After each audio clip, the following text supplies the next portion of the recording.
Hi, I'm Eric from my phone, and welcome to another video. Today we're getting back into Lady Gaga, who decided to drop album 6.5, Harlequin, which is a companion album to her role as Harley Quinn in the new Joker movie.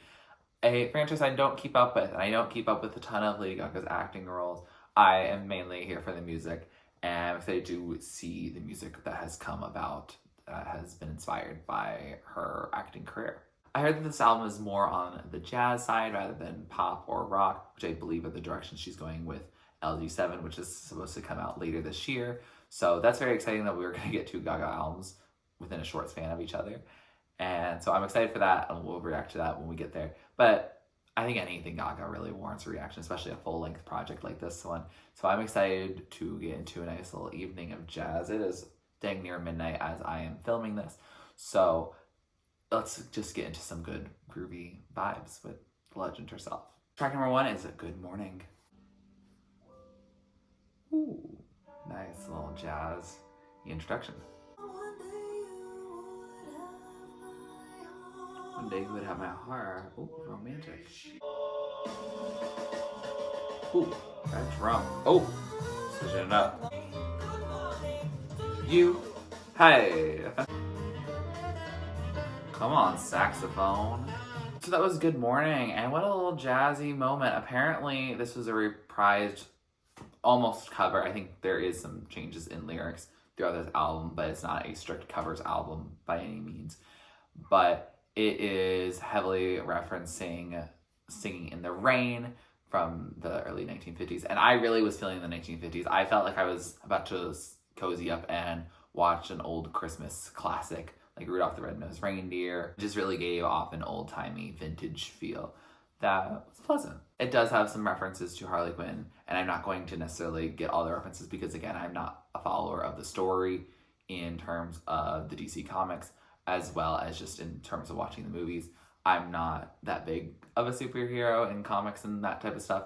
That's not where I'm a big fan, but I will try to catch it when I can. But she mentions being among the inmates and stuff because that she works in the psychiatric ward, and she notices Joker first as well. So I've Loved You From Afar makes a lot of sense from her perspective. But yeah, so this was a lovely little start to the album. Definitely felt very classic, felt very, retro. Track number 2 is Get Happy in parentheses 2024. That's this year.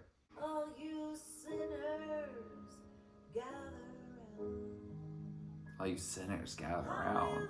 All my friends are keeping Take It Slow. Oh, I love these switch-ups. Oh, I do know the song of the Come On Get Happy. Ooh, those runs. Just got it. Oh yeah, give that rasp. So that was Get Happy, and I am familiar with the song that this was inspired by. Judy Garland popularized this song, and I've definitely heard it at some point. I don't know when. It's a very popular cover, so I think it makes a lot of sense that I picked it out. I thought it was fun. I think Lady Gaga's rendition was lovely. She had her ability to do the runs. She had some rasp in it every so often. I do like these switch-ups from slow to fast. It kind of shows the narrative between how they're telling the story of the Joker and Harley Quinn, and then going into a very classic jazz tune. It's fun, and I tend to like the jazz tunes that are more upbeat, much like my general listening. I'm much more a fan of upbeat music, whether it's country, whether it's jazz, whether it's hip-hop, whether it's pop, rock, whatever. I tend to like things that are more upbeat. I do love some good tempo changes in it, but I also do love a good fast tempo. So I do think I will probably return to this song again. And yeah, good times. Track number 3, Oh When the Saints. Is this relevant to When the Saints Go Marching In? I had to learn that on the recorder, and I had to play it on the piano, and I think even on the guitar. I always had to learn that song. So I wonder if it's that. Oh, this is like a slow jam out session.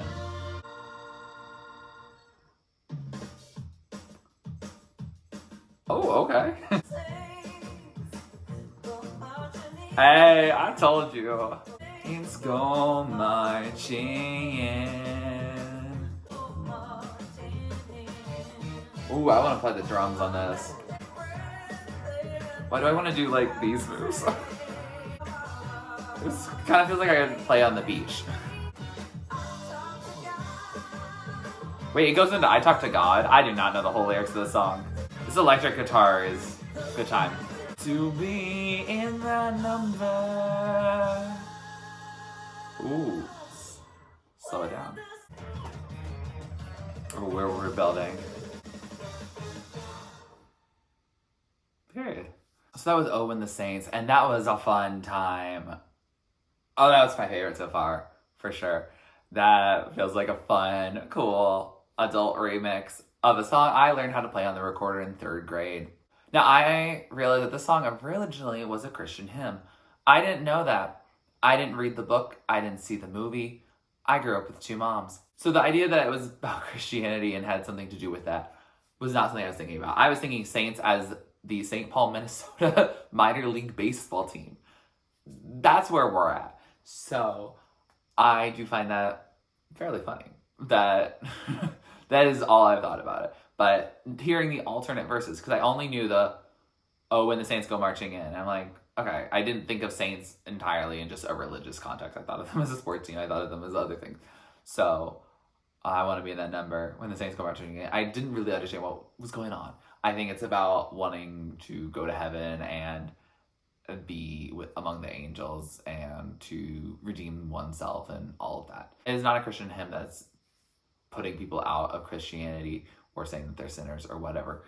It is a generally positive Christian hymn. So I'm vibing with it. And this kind of jazz turned almost rock. There's some electric guitar in there for sure. I think this rendition was very wonderful, and I could see myself jamming to this again very soon. Track number 4 is World on a String. Ooh, that hard-hitting hit. Ooh, this is a different filter on her voice. So that was World on a String, and that definitely felt much more of a classic jazz tune. It does mainly just replicate the original song of I Got the World on a String, where they're saying that they're in love. Can't you see that they're just having a good time? So the vibes have been really on. Like, we're all very happy. Come on, get happy. Like, it was very upbeat with When the Saints. So it's been very positive, and I thought Harlequin's story is a lot more tragic, but I guess I might be incorrect, or maybe we're just having the calm before the storm, so to speak. So yeah, this has been so far enjoyable. This is much more of a classic rendition. I don't think she adds too much to it as opposed to Oh, When the Saints, for example, where I felt like she kind of went off on it, whereas this one just feels much more like a faithful to the jazz standard and the jazz classics. Track number 5, If My Friends Could See Me Now. Oh, soft spoken. Oh, we are again switching it up. Just look where I am. Ooh, I like that pulling out the production. Okay, scat. Take a look at me now. Oh, shout it. So that was If My Friends Could See Me Now, and that was written for the Broadway musical Sweet Charity. And she does a great rendition. It definitely feels more musical theater inspired, but still I love Gaga's rendition of it. I think it's fun. I think it's really just about saying, hey, you know, I didn't expect to end up with a person like you and the wealth and the status and the fame and all of that came with it. But, you know, there's still room at the top apparently, and I am now here, and I get to be here and living the life. It's very interesting because I feel like it is a little bit of a cheeky nod to the Fame and the Fame Monster about how she would talk about fame and like paparazzi and stuff like that. So I think that's a very interesting song to have here. I think it also probably works for the narrative of the movie and the album, but also I think it is also a reference to Lady Gaga's career for her to have picked this song to perform. Track number 6 is That's Entertainment. Oh, it's very piano today. Ooh, pop it off. The clown with his pants falling now. Entertainment. Gato, sorry after her ex. Is that in the original? Okay, that trumpet going off. Ooh, stripped it back. Big finish. So that's Entertainment. And apparently, I'm surprised, I looked up the original. It has been the gay divorcee the whole time. I didn't think that was gonna fly during the time of Judy Garland and the height of this jazz theater movement. But that was enjoyable. I had a great time. It felt like something where you go to see a show. It very much feels like something from Chicago or just a very jazz cabaret maybe. I don't know my old vintage musicals that well, but it just feels very classic. And yeah, I enjoyed it. Yeah, it is definitely just continuing the vibe of the project. I also think I will have to wait on saying which ones are going to be my favorites until close to the end and after I've re-listened to the project in full, because it's definitely a style adjustment. I'm not always someone who listens to jazz, but it is a promising album. I have really enjoyed what I've heard so far. Track number 7 is Smile. Oh, we started slow. Hide every trace of sadness. Don't bottle it up, girl. Ooh. Muffled speaking. I think that was in French. Ooh. Going up that scale. So that was Smile. And that was a very slow song about saying, what's the point in crying? Just smile. And it seems like it's addressing the Joker. I mean, the Joker has this forced smile. I know about the lore and the story about how he got those scars from a former potential suitor trying to show me his Joker impression. Again, the Joker movie, while it probably, I think, comes out the day that this video that I'm filming now should come out, it's not my cup of tea. It's probably not a movie I'm going to watch. But I like her reinterpreting songs from over half a century ago and making them fit and work with the narrative of the Joker. I think that is a cool concept. The song is a little slow for me. I think this one is probably the one I would skip first, and that's just because it just maintains its slowness throughout, and it's not necessarily a message that really I'm gravitated towards. I do like smiling in the face of adversity. That happens. But I wouldn't do it in the tone of the slow song. I think I'd be like, let's go. Smile, what's the use in crying? I would do it much more in an upbeat manner. I know that doesn't fit the tone of the song. And I guess probably the point in the movie where it's relevant. But that's just my own personal preference. Track number 8 is The Joker. Always a joker in the pack. There's always a Joker in the pack. When laughs when he's down, dang. He's only funny by mistake. They don't care as long as there's a gesture? This doesn't sound like jazz. The Joker is me. Ooh. Is this like Harlequin accepting the troubles of the Joker as her own? Oh, I like how she just spoke that. Kind of sassy. Oh, that's a fact. She's very adamant. Period. That was The Joker, and this was inspired by a musical, The Roar, the Grease Paint. I don't know if it's the same sound, but this sounds like nothing else on Harlequin. It does not sound as jazzy. It very much has, theater. It's very theatrical. It is still very dramatic, but it definitely has a lot more of these rock influences that Oh and the Saints had, but even Oh and the Saints still had the jazz in there. This does not feel jazzy at all. It feels modern, really. It doesn't sound like something that came out in the 60s. So I wonder what it did sound like then. She must have been like, well, it's a Joker companion album. Is there a song that's about the Joker? And she did find one. And it works because it's talking about that there always is a jester. There's always someone who's supposed to be the clown and make everyone laugh and bring joy to others. But at the end of the day, they're masking their own pain and their sorrow and their emotion. Like, they have to perform but they're not having fun doing it. And I think that does mirror a bit of Lady Gaga in thinking of how she has to be on when she performs. But she opened up about her mental health struggles in Chromatica. She's talked about how fame has gotten to her and that it's been an issue sometimes. And she talked about it from her debut records about how fame can be so menacing. And then she has become also the source of her dealing with the fame because she decided to become a musician and go so mainstream and really make these albums happen and, you know, do all the promo for it.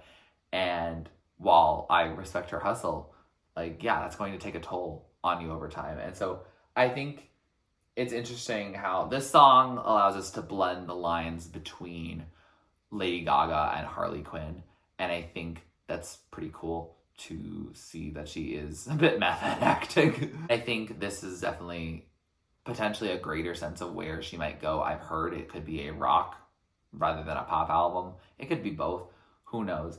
But I'm sensing a bit of heaviness and some tension that she might decide to implement and really release on a follow-up project. Track number 9 is Folie, Deux. I don't know French, but that is the subtitle of the Joker movie. So I guess this and the previous song kind of function as a title track, even though there's no song on this album that's called Harlequin. But they function as a sort of title track together. Oh, feels very classic right now. Or I guess really more the romantic era. Oh, we're in a bit of a waltz, aren't we? Aw, she's just in love with them. Some syncopation in those percussion hits.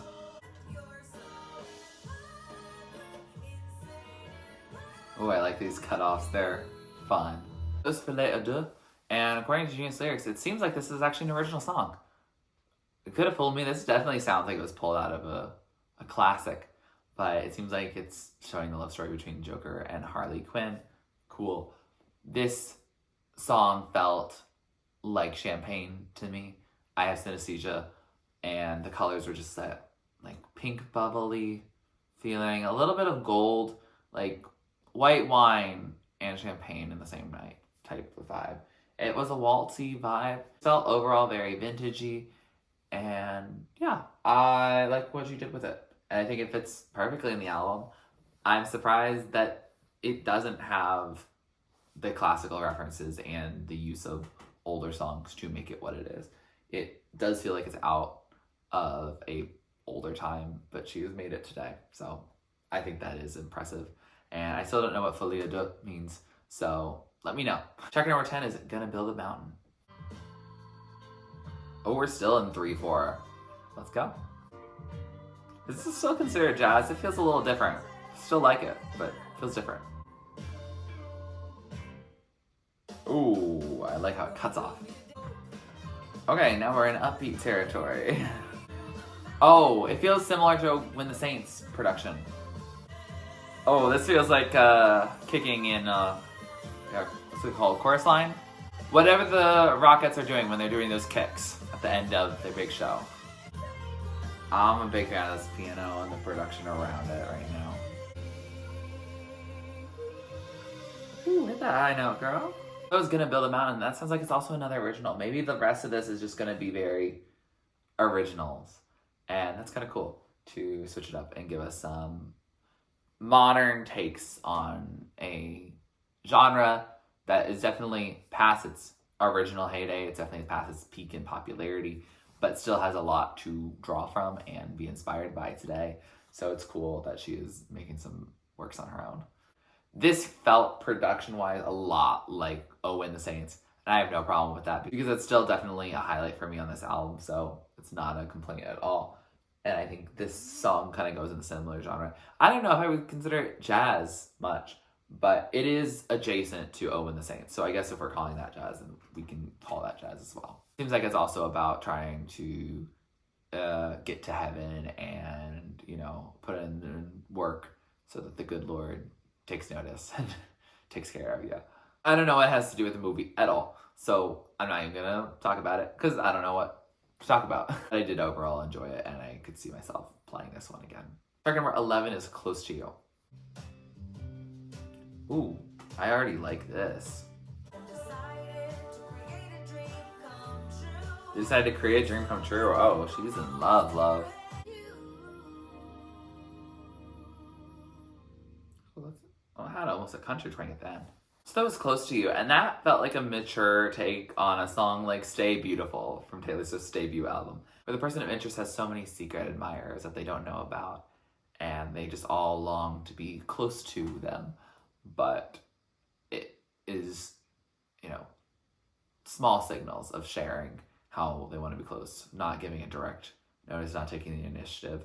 If you communicate, you'll be close to them. Maybe you'll get a cease and desist, but that's definitely a worst case scenario rather than the logical outcome. I like the song. I really enjoyed it. I could see myself grooving with it. It seems like it's not an original song because it says it's written by people that are not Gaga, and I think any original song from her would be something that she wrote. So I don't know many details about it. It doesn't seem like we got too far in the annotations on Genius Lyrics for this song. So yeah, I enjoyed it and I could see myself playing it again. Definitely fits well within this album and it definitely is a very admiring song. So if you're a secret admirer of someone, first of all, just tell them, just fix the problem, be with them, or just, you know, have your dreams crushed. I don't know. But I think you can solve a lot with communication. Track number 12 is Happy Mistake. My head is filled with broken mirrors. Oh, what an image. Oh, belt it, girl. Oh, I like that wind rushing sound in the background. I'm sure that's going to sound great in headphones.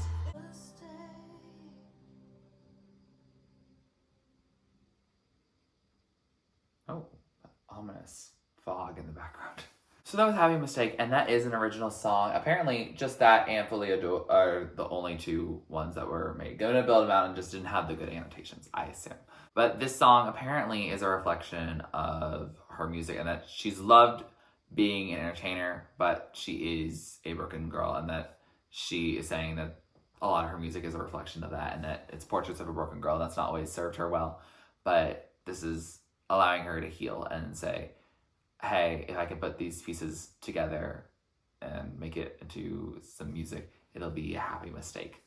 You know, the mistake that you got to that point and having those emotional lows, but the high of having the success and being understood and heard and listened to.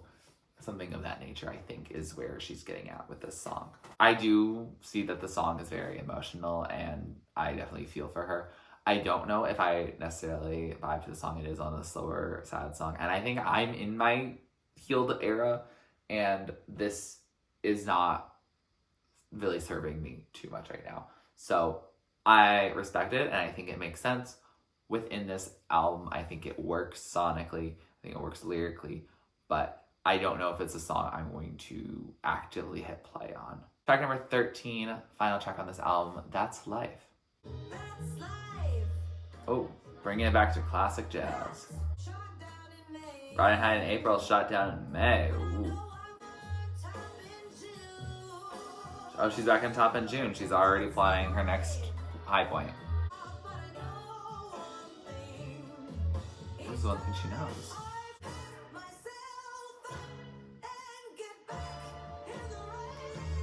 Oh, she picks herself back up and gets back in the race. Oh, she's a puppet, a Harlequin. Yeah. So that was That's Life, and that was a Frank Sinatra cover. And that was a lovely song. I really enjoyed it. It definitely was an uplifting message. Every time I find myself flat on my face, I pick myself up and get back in the race. She is saying that she's gone through life's ups and downs, and life sometimes gets her down or in or out or all of that.